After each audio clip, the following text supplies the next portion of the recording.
Beta Makasi, Bozong sa viva Makasi, Skotobe. IDP suivant! IDP suivant!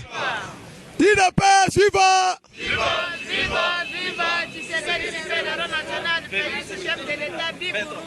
Fatime! Fatime! Le peuple d'A! Le peuple d'A! Oyo, Tozan le 6 janvier 2020. Année action, Parlement Oyo, Pona Bao Bayebiango Te Komonango, Parlement changement de ma. C'est le message que le chef de l'État Oyo appelle si peuple congolais la veille à Noël.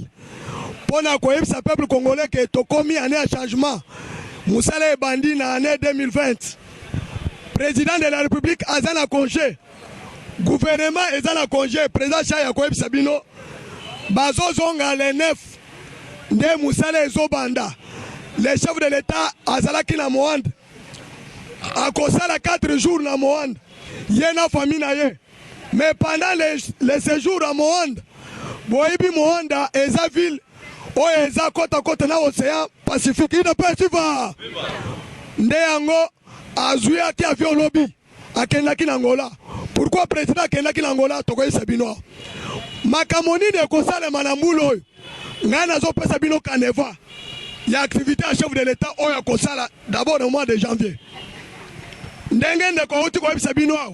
Le chef de l'État a deux possibilités. Première possibilité, à contacter le Premier ministre pour coordonner et sanctionner le ministre Teti et la FCC. Parmi les ministres cités, le ministre Oyo et portefeuille. Oyo Boy ko exécuter. L'ordonnance est chef de l'État. Maintenant, ministre des Finances, Oyo Boy ko financer l'activité à saute mouton. Les sautes motos, activité à 100 jours. Et ça là qui est présidé par le directeur de cabinet. Mais tant que le gouvernement côté, chef de l'État a remettre en gouvernement. Maintenant, le gouvernement central. Maintenant, c'est lui qui doit financer, c'est le ministre des Finances. Au moment où nous parlons, Bamisala est piétiné. C'est-à-dire le ministre a exécuté. Ministre Wana, il faut pas sanctionner. Total, le ministre Moussou Teti, ministre de la Défense. Il y a une réunion sur le ministre. Le chef de l'État a un retard. Le chef de l'État a un Mabouzo Bate. Il ne peut pas suivre. Joseph Kabila. Ayaki Komona, M. Félix, le 26.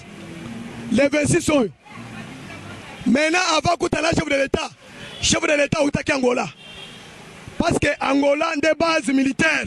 Il y a les États-Unis na Russie. Bazakuna. Chef de l'État qui est Kuna avant Noël. Na Kozonga naye ayekuta na Kabila. Lobby chef de l'État azongi lisusu kuna. Boye bela déjà que masolo ezandengeni. Kabila risque de ya côté kabatonaye pour s'en sortir. Il ne peut pas vivre. Likambo eza kuna eza problème ya ba terroriste.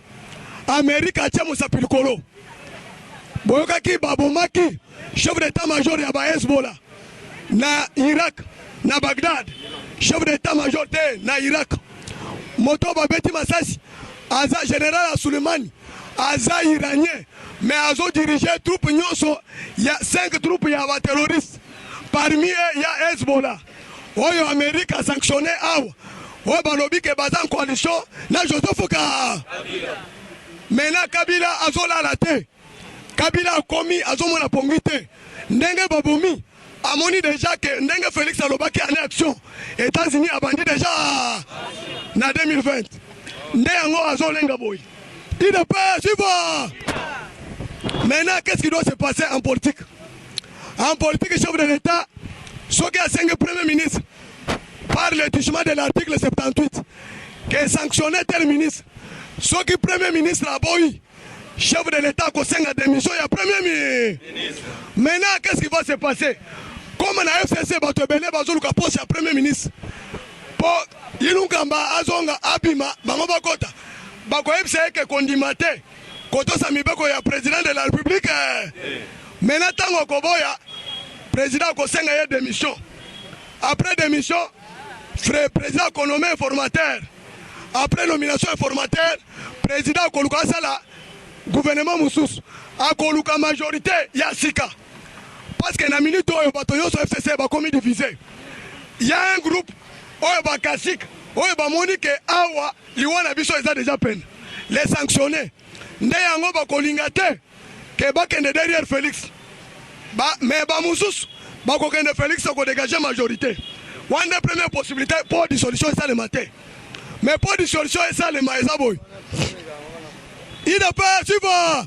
Bokena o pesa bino matière, ouais bokende nango. Président de la République azo convoqué à l'urgence session extraordinaire du Parlement. A convoqué en opponent pour voter loi de réforme militaire de la police et la justice. De façon balongola président de la Cour constitutionnelle na équipe na yonyo na minute tozo le baboye bela. Soki musale bandi président a convoqué réunion interinstitutionnelle. Oyo institution nyonso ekokota na kati nango bakosiéger sur les matières ya kodommager 31 députés oyo bato FCC bakorompaki po bakota na Assemblée nationale balongola les vrais votants, les vrais élus. Maintenant chef de l'État kokota na bango po ebisa bango toleka bango na bango ni. Maintenant, il faut trouver une solution pour récompenser les 31 députés. Ceux qui ont déjà récompenser d'office, chef de l'État à dissoudre la Cour constitutionnelle. Il ne peut pas vivre. Ne consalema. Aou. Boye bana janvier. Wana ezo salema na janvier. Maintenant, boye boboy. Total le problème au Congo. La mouka a créé la vérité des urnes a échoué. Monseigneur Fridola Mbongo a tamoli na bango parce que bazo ki Mbongo il y a un multinational pour la minerai à Est, bah échoué, bandeko. Comment ça fait-il que, au moment où toutes les vérités sont mises en nu, na Est que bato bazo buma ba Congolais na beni, baza tellement ba Rwandais ba Congolais pe baza naka. Et puis complicité ezana na ba homme politique, na société civile. Parmi les sociétés civiles, l'Église. Les églises basent la kati. Maintenant, ndengenini Muzito a s'agité. Oh, tout ça la guerre en Rwanda. Bon, c'est la vérité. Minute boyo, Fridola Mbongo, tout ça la dialogue. Balkanisation. Beaucoup mieux agité boyo ndengeni. Bon, c'est là. Tout ça l'enquête. Félix Azo Kendelango, malé me malé. Ndenge église catholique, église protestante, beaucoup mieux agité. Botika. Tosi carte. Grand frère il y a Moussa Yamouisi. Oh Zalaki général. Aya komi pesa nde abeti carte nyo. Alobi tel pasteur, tel pasteur, tel pasteur, tel politicien bazana bitumba. Fort d'essai et la victoire. Pour récupérer ce mobile. Ba FDLR. Oh bazalaki na est. Tozongi se bango na roi. Est-ce que Mandeko Muzito, Adolphe Muzito, Zalaki Premier ministre, est-ce que la balkanisation est Zalaki? Avec Kabila à la tête du pays. Est-ce que Martin Fayoul, député depuis 2006, est-ce que le plan de balkanisation est Zalaki? Mais quand Ndenge Fachi a eu le pouvoir, la balkanisation est bandit Kalelo. Pendant que l'effort d'essai bazo poussé, bazo la victoire. Ah, Bandeko. Monseigneur Fridola Mbongo. Tozo epseo boy. Osali erreur basala kate. Quand le pays est en guerre, tout le monde, il n'y a pas l'opposition, il n'y a pas société civile, Batognon so basala derrière, chef de pour combattre l'ennemi. Mais yo qui na est, croyez que vous avez un message de paix. Nous avons découragé les policiers, nous avons fait que bazo futa binoté. En tout cas, malobanayo, ils ont caractérisé qui passaient na yote. Biso ba combattant, biso ba peuple congolais tozo ebisa yo boye. Tiata pas à côté. Fini makambo banda kolia mbongo e pa Kabila, o distraire Tshisekedi na dialogue. Tshisekedi akufi pona bino na dialogue intercongolais. Akenda ki some du côté. Bino ba église catholique nde bojelaki na Kabila. Bon pense que Kabila rapport 98%, mais toye ko kosa l'élection après combien d'années? Et aux autres 5 ans sous dialogue pour au côté sabande konayo ya nzoto parce que makambo ozosala omonani ke oza pire la mbuka mbele ozala église au milieu du village olingaki osenga dialogue lisusu te ozozongisa Congo nsima 60 ans après l'indépendance pendant que Congo ekoti na raye alternance yo ozoloba tosala dialogue mpo bandeko na yo bazwa misala te na kati ya assemblée nationale dialogue eza permanent opposition ezali majorité bazali badiscute na baloi pas encore dialogue oyo bobanda kolia mbongo wana toboyi yango biso peuple congolais tozoyebisa yo boye soki bomeki na tentative bolingi bokosa bacongolais le faible en esprit ke baketa commandant suprême des forces armées azali tozoganye victoire tozo barebele baza koserendre mpona kokima pression ya armée na biso mais yo ozodécourage armée ke te bazofuta bango te olobaki mpona gratuité enseignement lelo baenseignant na yo bafuti bango te mais kaka fort dc tovote déjà budget ya 11 milliards bozalaki na kabila azofuta baarmée na budget ya 4 milliards mon frère mon pasteur tika makambo wana tika la politique opposition soki oza vrai pasteur zonga na église tika makambo politique opposition ezalaka partout au monde chef de l'état aza na prérogative soki amoni ke elekeli ye aza na mécanisme utilisé la constitution. Nous ne sommes pas un pays colonisé, nous sommes un pays indépendant. Nous avons notre constitution. Les chefs de l'État peuvent recourir par dissolution et un parlement, ce qui a montré que bazo bloqué. C'est logique, c'est constitutionnel. La France l'a fait. La Belgique, le Canada et les autres pays. Mais pourquoi pas chez nous? François Mitterrand, c'est là qu'il y a un problème. Ce qui est la constitution en France, c'est un moko.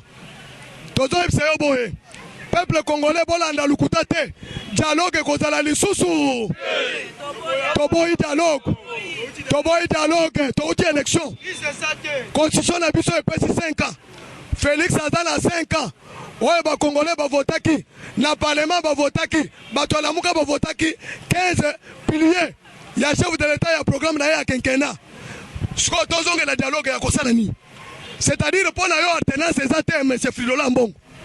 Ce n'est pas sérieux. Tozo pesa yo respect mingi. To pesa ke mutuka ta kabila obanda ko travailler na pesa ke mutuka te. Maintenant, lelo yo ozo ko cracher sur la mémoire ya alternance. Toyebi pourquoi bo voyez que to fêter te meto ko fêter. Le 24 janvier to ko fêter. Le 24 janvier to ko fêter alternance. Parce que toyeba ki plan na bino. Pour la bino alternance salamité. Alternance ninga sala masoki mate fayulu na plan ya Kagame. Nazo kamwa. Monsieur Fridola Mbongo, tango Kagame a stopaki publication de résultats par corps constitutionnel. Est-ce que wana balkanisation zala kite wana bo sepela ki bobeteli Kagame maboko. Mais lelo o Kagame a komi ko banga RDC. Tozongi sile ba Rwanda nyonso epa na ye. Maintenant balkanisation ezongi. Bozongi sa vérité des signes. Parce que tokosili sa dossier à vérité des signes. Na justice ya solo. Matin Fayulu basenga ki preuve.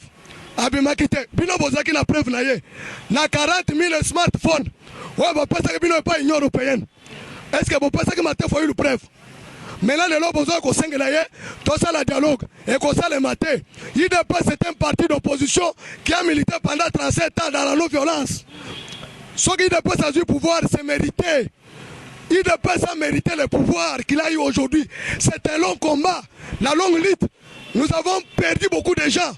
Même l'église catholique est témoin. Kozongi sabiso lisusu tango ya cardinal Mosengo te. Pour la créer troisième voie. Parce que nous savons, à chaque fois il y a des personnes accèdent au pouvoir. L'église catholique cherche toujours la troisième voie. Ndaya ngobo komi koluka lisusu poto sala dialogue ya balkanisation. Balkanisation ko sala matin. D'ailleurs, chef de l'État a lancé déjà consultation.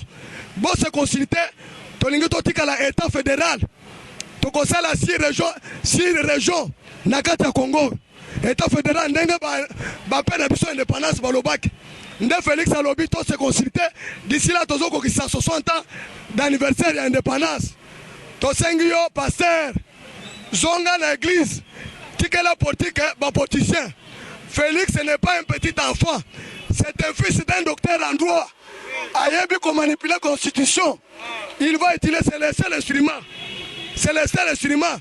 Ce qui est boyi, peuple congolais à cause de la simana. Tosengi peuple congolais nyonso boza la calme. C'est pour la première fois que les Congolais vont fêter na calme. Les lobes congolais, les 6 ndato fongoli parlement. Depuis les fêtes. Pour l'anime, les Congolais bazala qui apaisé. To fêter la calme. Bané o eleki tozaki ka attention. Même bato abeni basali déclaration. Mais ndenge nini yo ozomona balkanisation tango bato ya est bazo déclarer que to fêter kito. Mais ndenge nini bino bozomona le contraire. Ah, ndeko. Toboyi. Biso nyonso toza ba Congolais. Soki bo continuer na tribalisme. Tokolatisa bino, tokobimisa bino ni. Parce que moto du pouvoir, aza moto ST. Aza moto à frontière T, aza moto à centre, a occasionné jamais la balkanisation.